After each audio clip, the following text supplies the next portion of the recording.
Ashe, Ashe, Ashe, and welcome to Storytime, where I share my readings and retellings of the timeless tales of the Orisha. I'm Ashley, your Orisha storyteller, and guide through the rich mythology and folklore of the Orisha.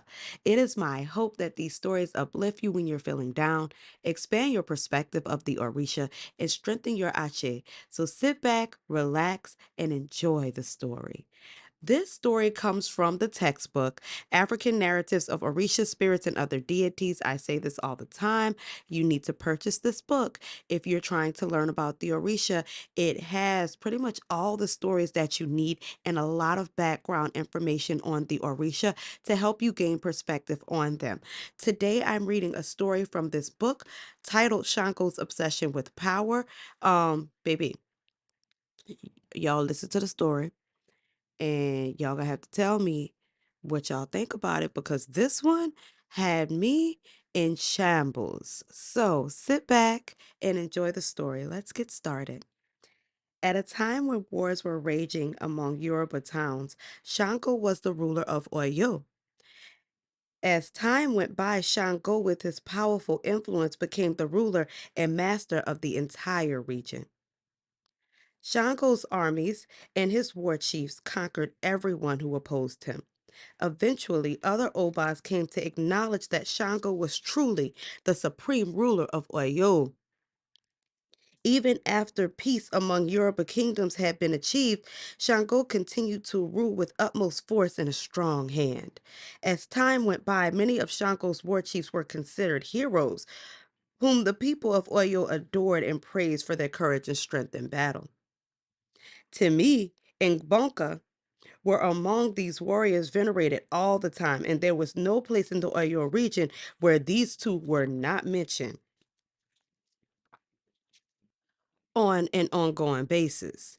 Shango became very annoyed by all the veneration towards them. Unable to escape hearing the entire city praising their deeds, overcome with jealousy, he shouted, "I am the Oba of Oyo. I am the Oba of all rulers. My armies conquered all we have, and it should be me that the people should be praising as their hero." Shango became very upset and began plotting to get rid of Timi and Gbonnka.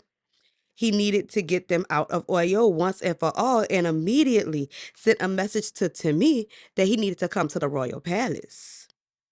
A short time later, Timi arrived. He was accompanied by drummers and a crowd of chanting and dancing people who sang praises for Timi and Shango. The procession that followed Timi to Shango's palace was a custom of the people of Oyo whenever a hero went from one place to another. Shango's jealousy subsided when he saw the great appreciation the people had for him and Timmy. And for a moment he felt grateful for Timmy's service and loyalty, but it didn't take long before he noticed that all the people were actually celebrating Timmy and not him. He quickly renewed his hard feelings and jealousy towards Timmy. Once again, he was overcome with the desire to get rid of him. There and then he decided to send Timmy on a faraway mission. Shango met with Timmy and said, "Timmy, there is trouble in the city of Ede. The people are disrespectful to the power of Oyo, and I am sending you there to rule over them. I want you to discipline those who are rebellious and set new rules and restore the order to Ede, and I want you to remain there indefinitely." Timi replied, "Oh, great Shango, I will do as you command. I will never fail to fight and defend the honor of Oyo. I will make sure that the people of Ede praise you and obey the rules of Oyo." And Shango said, "Very well, then you could go now." Timi left the royal palace and went to his house to prepare for his trip to Ede. But when he arrived at his hut, he gathered his talismans, his medicine pouches, his arms, and once he was ready, Timmy mounted his horse and, accompanied by just a few warriors, he left on his journey. When Shango heard the news that Timmy had departed for Ede without too many warriors, he was happy. And he said, "Ha, I have succeeded in getting rid of Timmy, and for sure, he will meet his demise when he tries to take over Ede." Hmm. So after some time passed, news of Timi's great victory over Ede's warriors began to reach Oyo. Soon Shango heard news of Ede's defeat and how Timi had become the new ruler of the city and the surrounding region. Shango exclaimed, "Ha, I cannot believe it. Timi's name and reputation is now greater than it was before I sent him to Ede." In a short time, Ede grew into a great city, which became renowned for its strength, independent ways, and great leadership. Shango was overcome with anger. Ha! That is not possible. I must act fast in a way to get rid of Timi. Shango went to get a message to Gbonnka to appear before him at the royal palace. Later on, when he arrived, Shango said, I'm sure you've heard that Timi has taken over Ede." Gbonnka said, "The entire city knows that Timmy has once again shown his power and strength." And Shanko said, "Ha, but what you do not know is that he promised to restore order to Ede and make the people abide by the rules of Oyo. But instead, he made Ede a proud city where the people have become vain and independent. They only obey him and act as if Oyo neither matters nor exists." Bonka said, that sounds like a pretty serious problem. Shango said, "Yes, it is. So I'm sending you to Ede to dethrone, capture, and bring him back to Oyo. Use force if you have to." Bonkers listened to Shango and he reflected on the matter for a minute. He was like, great Shango, supreme ruler of Oyo. I understand what you are asking me to do, but remember, Timmy and I are good friends. We have fought many wars side by side and always watched out for each other." Shango said, so who better to accomplish this task than you?" Bonka said, "But we have fought many enemies and bled together to defend your honor. How can we fight each other when I don't have any hard feelings for him? I have only friendship in my heart, and even if we had a reason to fight, if we were to fight each other, one of us would certainly die." Shango said, "The thought had crossed my mind, but then I realized it was nonsense, and you, Gabonka, have powerful medicines to be over to me, and there is no reason that either one of you should die." In truth, Shango knew exactly what would happen if two skillful war heroes fought each other and realized that if either Timmy or Gabonka died, he would only have to deal with one of them. So Gabonka felt very discouraged. "Oh, great Shango, I am sworn to your loyalty. I will go to Ede and speak to Timmy. Perhaps to honor of our friendship, he will agree to come back to Oyo." Shango said, "Very well then. You can go now." Gabonka left Shanko's royal palace, went to his house. He felt sad in his heart because he knew what he was about to do. Like he knew this was something he really didn't want to do. However, he resisted his feelings. He gathered his arms, his talismans, his medicine pouches, and when, he took out his antelope horn that contained his most powerful medicine. When he was ready, he mounted his horse. He only took his drummer to walk ahead of him, and he left Ede. The drummer played and sang praises to him of all his greatest achievements in war.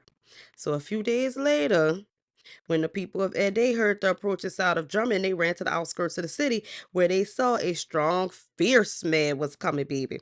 They saw his shining eyes hiding behind the many talismans hanging over his face. They saw medicine pouches that carried his body and spear and shield that identify him as Bunker of Oyo. Armed, people ran back to Ede and told Timmy, "Oh my God, Timmy, your friend Bunker is here to visit Ede." And they were all excited. Everybody excited, baby. Another said he coming with a spear and a shield, and his powerful talismans and medicine pouches. He might be trying to attack you. And Timmy's like, "That's my dog. Why would my dog attack me? Why would my friend attack me?" And then Gabonka arrived and saw Timmy outside. And he was like, "Timmy, my great friend. I'm surprised you came outside to greet me. I came by Shango's command and he wants me to take you back to Oyo. Know that I wish you no harm, but you gotta come with me." To me is shocked and confused. He's like, "Abonka, my great warrior friend, I welcome you, but know that I am the Oba of Ede now. I can't return to Oyo." Gabonka tried hard to convince Timmy to come back to Oyo, and Timmy said, "Shango sent me here to restore order and reach, rule over the people of Ede, and it is here that I must remain because Shango told me to stay here, so you have to go back without me because I can't leave my people." Baby, they was both confused because Blanca was unhappy with Timmy's determination and said, Shango gave me strict orders to bring you back, bruh. You got to come back to Ayo. And he's like, I didn't come here just for a visit. He instructed me to use force if I have to, to get you back if you refused. Timmy wasn't intimidated at all. He said, I remember clearly before I came to Eddie that Shango said I should remain here indefinitely. And that that's what I intend to do. Gbonnka said, um, I'm kind of losing my patience here. He said, look, bro, if you don't agree to come back in a passive manner, I will have to fight you and take you out by force. Friend, fellow warrior, I wouldn't like to have to do that. He's like, you can't just come back. And to me, it's like, bruh, I don't understand. Like they both confused because Bonka like I'm doing what Shango told me to do, and to me it's like I'm doing what Shango told me to do. And so they talked about it. They almost butted head a few times, but Timmy understood that Bonka was serious and went inside his palace to get ready. Afterwards, he returned wearing all his talismans, his medicine pouches, holding his bow with flaming arrows in his hands. The argument between Timmy and Bonka became a spectacle, and the inhabitants of Ede gathered outside the royal palace, to watch the show. They knew that a serious fight was about to take place, and its outcome was not going to be good. So many of them begged Timmy and Bonka not to fight. One said, you have been good friends for a very long time. Another said, you two are like brothers to each other. Please don't fight. But it was too late to reconsider, and Timmy was ready and determined to fight. It said to the people, do not interfere in our fight. The people backed off, and they just watched as the drummers of both the heroes began to sing the praises and play the drum. They said, shit, if it's going to be a fight, we might as well make it a show. So they was drumming. Timmy got his flaming arrows in position. He pointed at Bonka. Blanca didn't even touch his weapons. Instead, he held up his medicine horn and started to sing. He said, a sleeping child cannot hold whatever he has in his hands. Fall asleep now. To me, let go of your weapons. Baby, Timmy closed his eyes and dropped his weapons and fell to the ground in a deep sleep. How embarrassing. Gbonnka got his spear, walked over to Timmy. He was kind of ready to kill him, but then he saw his friend's peaceful, sleeping face, and instead he placed him on the horse, mounted the horse, and took him back to Oyo, sleep. So when he arrived in Oyo, he went directly to the palace where Shango was. He said, "Here's Shango, here's Timmy." And Shango like, "Did you fight him? Is he dead?" And Bonka like, "Yeah, we kind of fought each other, but before either one of us got hurt, I put him to sleep." Shanko was disappointed. He said, so he just sleeping, he not dead. Bonko like, yeah, does it really matter? I thought you just said you wanted him back at Oyo. Y'all know Shanko sitting on the throne rolling his eyes like, this is not what I had planned. The news that Bonka had brought Timmy back to Oyo spread fast, and the crowd gathered around the palace's courtyard and shouted, demanding that Timmy be awakened. Shango told Bonka to do so. The sleeping spell was broken, and Timmy got up from the floor. Immediately, the crowd began insulting Timmy and making fun of him being defeated. Bonka went away because he was ashamed. He was like, damn, bro, I ain't want to have to do that to my friend. Like, no real friend is going to really want to put themselves in a position where they have to embarrass their friend. So Bonka left. Shango plan had backfired on him, and he was extremely upset because both Timmy and Bonka were back in Oyo alive and well. This matter tormented him for several days. He thought and thought and thought and thought and thought and about what he could do to get rid of Timmy and Bonka, because he like, damn, I had made some progress, but this kind of backfired on me. This wasn't working. What I'm going to do now? So a short time later, Timmy arrived, and Shanko told him, oh, admirable Timmy, I am so sorry that things did not go according to, my plans. I was hoping that you would defeat Bonka and increase your popularity as the hero and ruler of Ede. But you know what Bonka did to you, that wasn't fair. To use his medicine, it put you to sleep like that in front of all your people. Oh, that was messed up. Timmy, the great warrior, hero of all, is being ridiculed by all the people in Ede and Oyo. I'm so sorry that happened to you.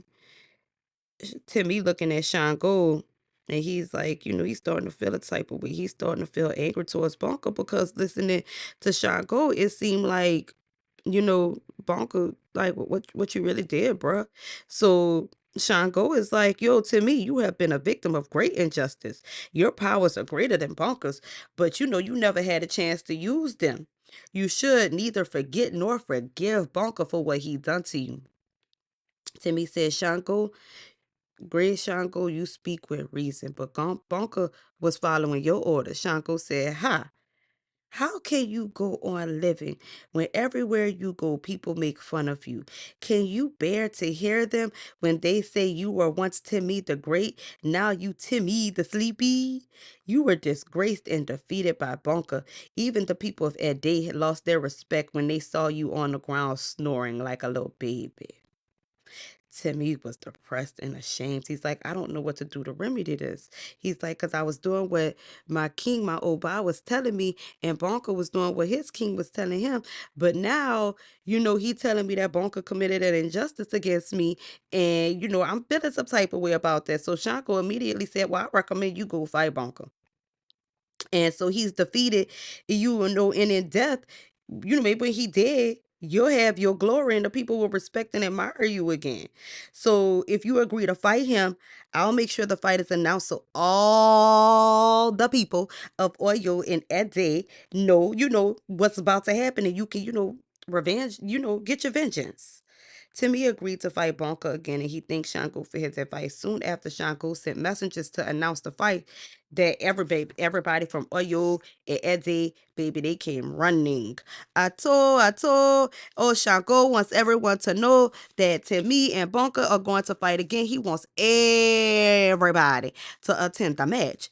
Finally, the day of the fight arrived, and Bonka and Timmy went to Shango's palace and presented themselves before him, ready for the fight.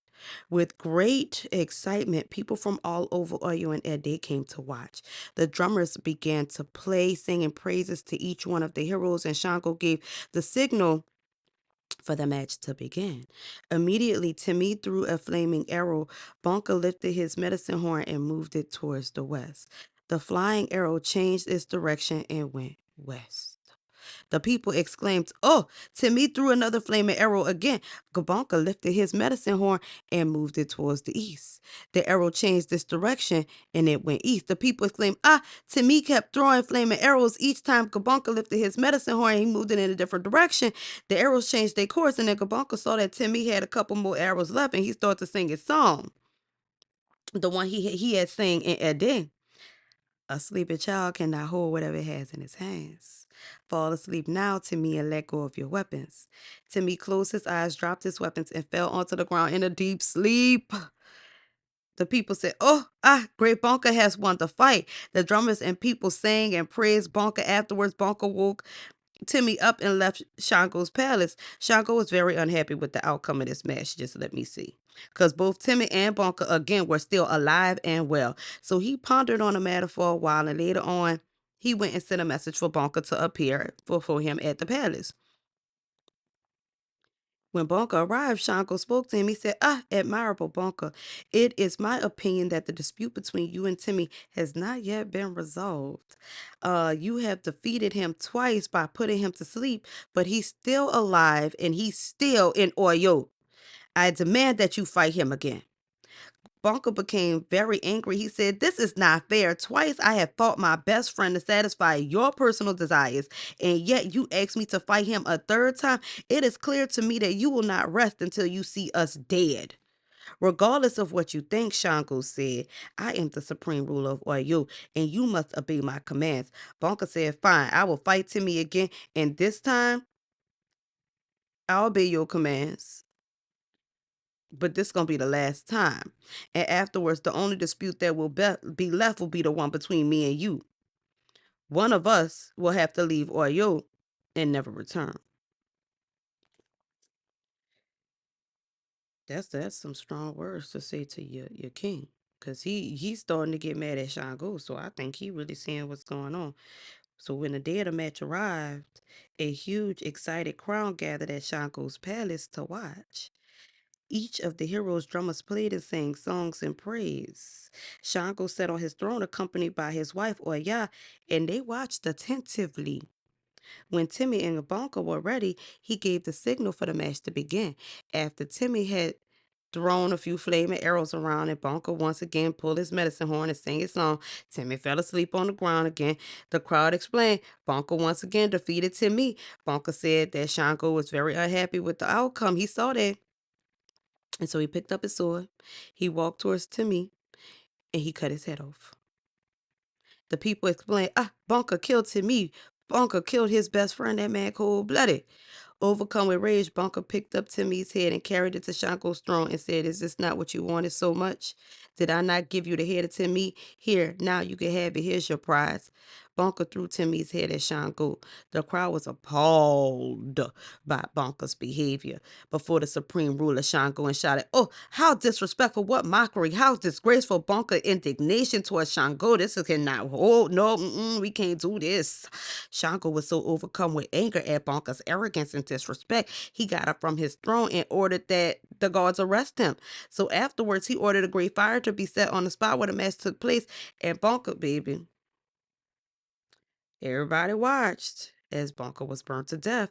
And suddenly, Bonka stood up in the middle of the fire and stared at Shango. Once the ropes had bound his hands and feet were burned. He walked out of the fire without a single burn, and the crowd explained, "Oh, Bunker cannot be killed. He is very powerful."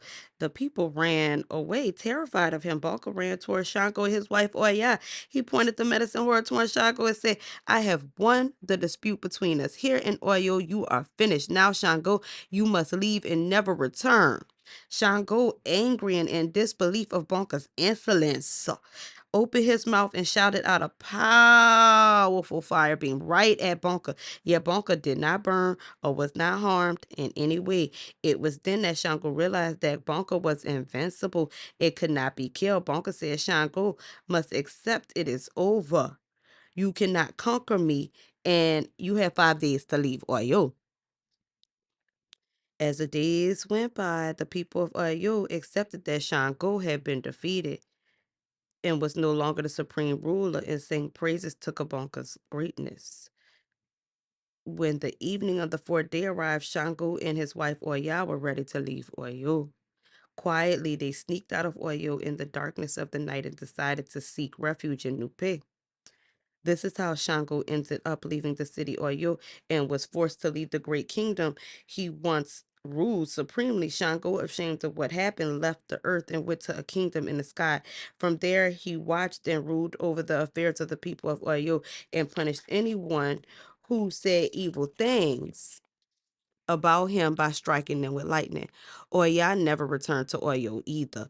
After Shango left the earth, she continued on her way to Nupe.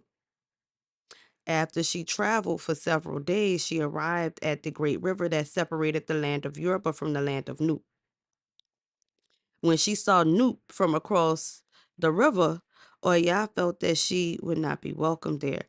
The people would mock her and say bad things about her. So she thought, they will say, "Look at her, look at Oya, the one who was once wife to Shango, the supreme ruler of Ayo. Look, there she is. There goes Oya, who is now nothing but a disgraced woman." In great despair, Oya did not go to Noop, but instead she went into the river and disappeared and became the goddess of the river, which today is known as the Niger River in Nigeria, also known as the River of Oya. I hope you enjoyed that story. I greatly enjoyed that story. And it no matter what happened, Shango is like he would not be turned away from his anger. He would not be turned away from his quest for power. And because he was so hard up to get his power, he ended up losing everything. What do you think about this story? Let me know what you think about it. You know you can get in touch with me at ashley@theasheshop.com. You can also visit theasheshop.com to book an individual session with me, register for a class, or stock up on our spiritual bath and body products. I hope you enjoyed this story. I look forward to telling you more. Ashe, ashe, ashe. Oh.